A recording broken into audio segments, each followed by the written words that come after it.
Hi, I'm Bradley Birchall. In today's video, we're going to cover the inside secrets to raising up to 1 million in startup capital.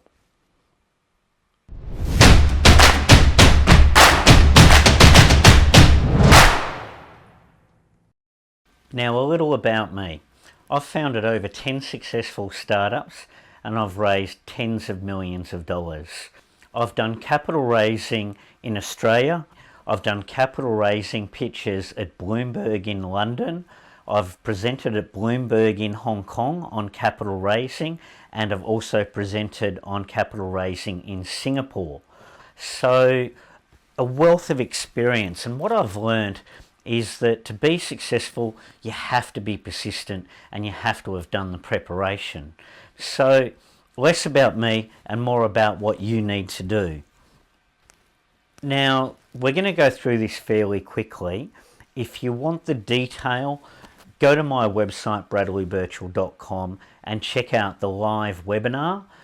There's going to be live webinars running on a regular basis, so you'll be able to get an in-depth 1 hour on all of this information that we're going to run through quickly today.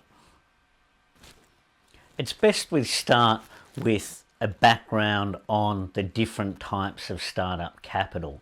So angel investors are one source of startup capital, which is great, up to 50 to 100k usually for angel investors. And then you start to get into the private equity high net worths, which will invest anything from 100,000 up to about $2 million. The other types of startup capital are vulture capital, which I've done a video on, so I won't go into too much detail on that, but suffice to say with vulture capital, you tend to lose more than you gain if you miss your targets. And then we've got other forms of capital like crowdsourcing and ICOs, initial coin offerings, and there's many others. But the best type of capital is initially angel capital and then private equity capital. The next thing you need to consider is your preparation work. Preparation is absolutely critical to the success of your startup and your capital raising. So the things that you need to cover off, firstly, you need to do a price and revenue model so that you can forecast the price points for your product and the revenue that you're going to generate in years 1, 2 and 3. This is critical that you get this preparation work done. The next thing you need to do is a detailed financial forecast that has your price model incorporated into it. And that will also incorporate your budgets. And it'll enable you to go through and forecast out years 1, 2 and 3. And you'll be able to do it off the basis of knowing what your budgets are. And you'll know at that point exactly how much capital you'll need to raise. And the third point is developing your board. This is part of the preparation work because developing your board is going to take you probably 3 to 6 months. So I'd start with an advisory board, and again you can check out the live webinar and all of this is covered in detail. Okay, here is the 12-slide pitch deck that we're going to cover, and the first slide up is executive summary. The executive summary. I often do this slide last, and I find that it's easier because I've already put together all the key stuff in the other slides, so I can consolidate the key points that I need to cover in here, which are basically what's the name of the company, the age of the company, importantly though, what the company does and what are the company's goals, and then what milestones the company has reached so far, and have you raised any capital.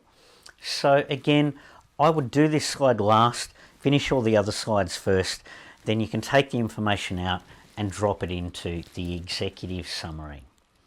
Now the next slide is the most important slide, and it's all about your team. 76% of an investment decision is based on your team.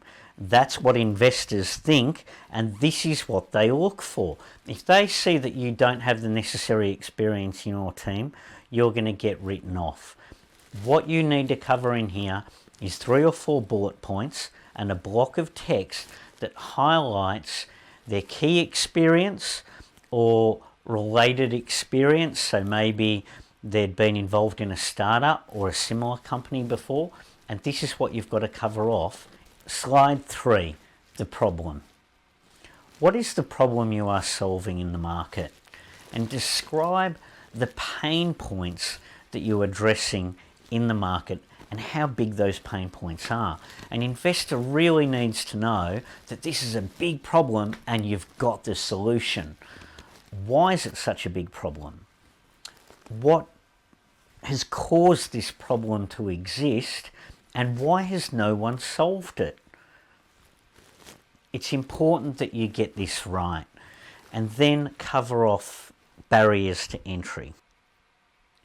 Slide 3, the problem. What is the problem that you're solving in the market?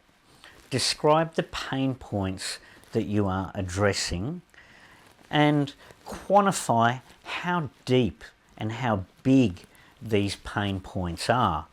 Why is it such a big problem, and why does the problem exist? Because an investor's going to want to know why no one solved this problem before and why you're the first. You may not be the first, but that's usually what they're thinking to themselves. And finally, what barriers exist? So by that I mean, what barriers to market entry is a competitor going to have to overcome, or have you overcome?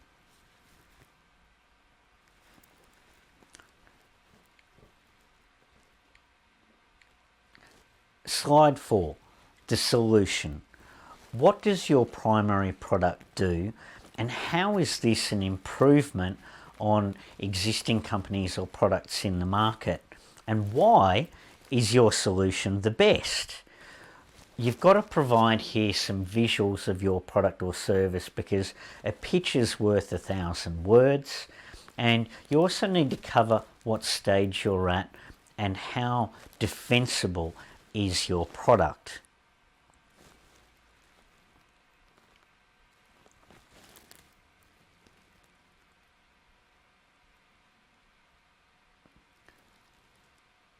Slide 5, the market.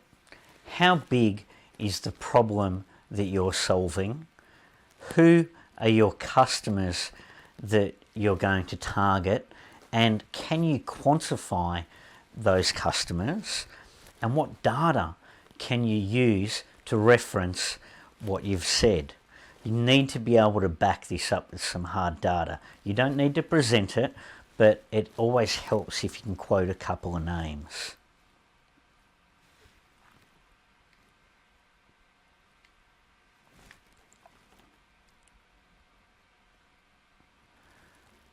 Slide 6, the business and revenue model. You need to clearly explain your business and revenue model, and by this I mean your pricing model, which you would have already prepared in your preparation work. And are your customers one-off customers or recurring revenue customers? In other words, are they going to buy from you once a year, or are you charging them on a monthly basis? And is your approach to the market based on speed to market or IP defense? By this we're talking about, can you defend your product position using IP, or you're going to have to take a speed to market approach so that you can stay ahead of your competitors. Slide 7, sales and marketing plan. How are you going to reach your customers in an economical way? And how are you planning on building momentum in the market? It's all about your marketing, okay? You need to be able to show what your distribution strategy is, or potential channels to market, and are there any key partnerships that you've got locked up or are planning on securing?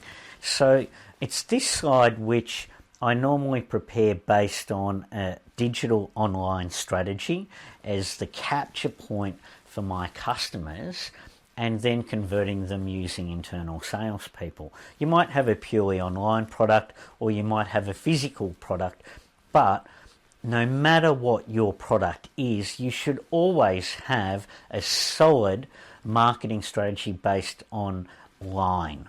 Okay, you've got to use that, and you want to highlight it in here. The days are gone where you can have a team of salespeople going out there purely generating sales. Those days are over. Slide 8, competitive landscape. Who are your main competitors? In which key ways is your product superior? And how are they currently addressing the problem that you are solving? Where are your competitors in their company life cycle? Are they a startup like you, or are they an established company? And what direction is the competition taking? What IP protection do you have? And are you defensible? So these are the key points.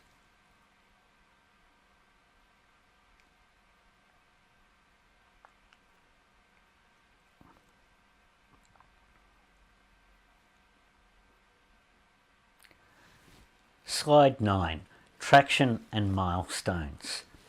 What stage are you at? In other words, are you a small... Slide 9, traction and milestones. What stage are you at? Are you very early phase? Your product's not even developed yet, it's still an idea? Or have you got halfway through your product development? Or is your product in the market with revenue? How much money have you raised to date? What have you accomplished with the funding you've raised so far, and what milestones will you achieve with your funding? Why your team will be the one to succeed. Slide 10, financials and use of funds. In this slide, you need to have considered your current burn rate, although I wouldn't put it in, but you need it to be able to answer investor questions. You have to provide your 3-year financials as a summary, and I would normally take a snapshot of the Excel spreadsheet to embed that in here. And you've got to be realistic about your revenue and expenses, and you must cover off how long the investment will last you. Is it going to last you 6 months? Is it going to last you 12 months? Because an investor wants to know that you're not going to run out of money. And finally, they want to know how you're going to apply those funds. Slide 11, exit strategy. Now, you've got to have an exit strategy. You must have thought about your exit strategy before you get into this, and if you haven't, you must do it now. Quite easily, your exit strategy simply needs to be explained as a trade sale or IPO, but I'll cover more on this in the detailed webinar.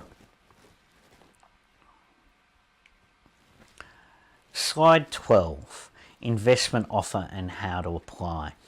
Simply put, you only need to say we're raising $500,000 at a $2 million valuation for 25%. Keep it simple and succinct, but what you also need to cover off in here is how investors apply for shares. It's really important that you put this in, because if an investor bites and they're interested, you've got to have the documentation ready. So in the webinar, again, I will cover this in detail. Finding investors is the most time-consuming part of capital raising. You want to start this early, because even when you've done all your preparation work and you then go out and start looking for investors, it's still going to take you minimum 3 to 6 months time. You might be really lucky, or you might be like me and get it done in a month or two, but it's going to take time. And the hardest part is finding them. So the best places to find investors, here's where they are. Events, startup events, investor events, any kind of event like prestige events, car events, the launch of new cars, high quality cars, that's another great spot. So here are some of my top suggestions for events. But again, in the webinar, a lot more detail. LinkedIn, one of my favorites. I've found tons of investors on LinkedIn and built awesome relationships that have enabled me to raise capital. So LinkedIn is a favorite spot of mine, and you really need to make sure that you identify and connect with people. You can't just reach out and grab them. It doesn't work that way. capital advisors.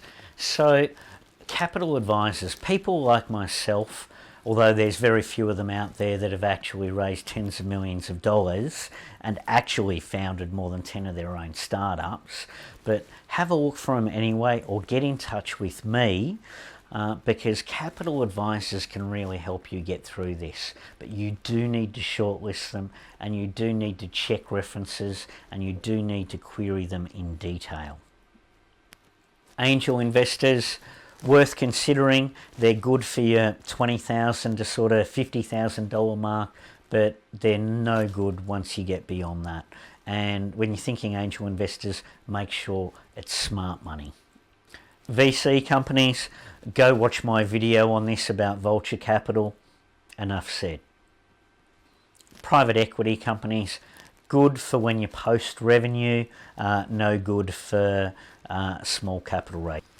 Okay, that's a wrap. I know I've rushed through this fairly quickly, and that's because there's actually a 1-hour webinar that goes into detail on everything that we covered today. So make sure you check out that webinar and go to bradleybirchall.com. There's webinars happening on a regular basis, so go check it out. I hope you've learnt a lot from today's video. I know we covered things off very quickly, and that's because there's actually a live webinar that has all of this covered in great detail. So head on over now to bradleybirchall.com and register for the live webinar. And if you like this video, give it a thumbs up, and don't forget to subscribe, because I've got a ton of awesome content coming up for startups, entrepreneurs and founders just like you. I'll see you next time.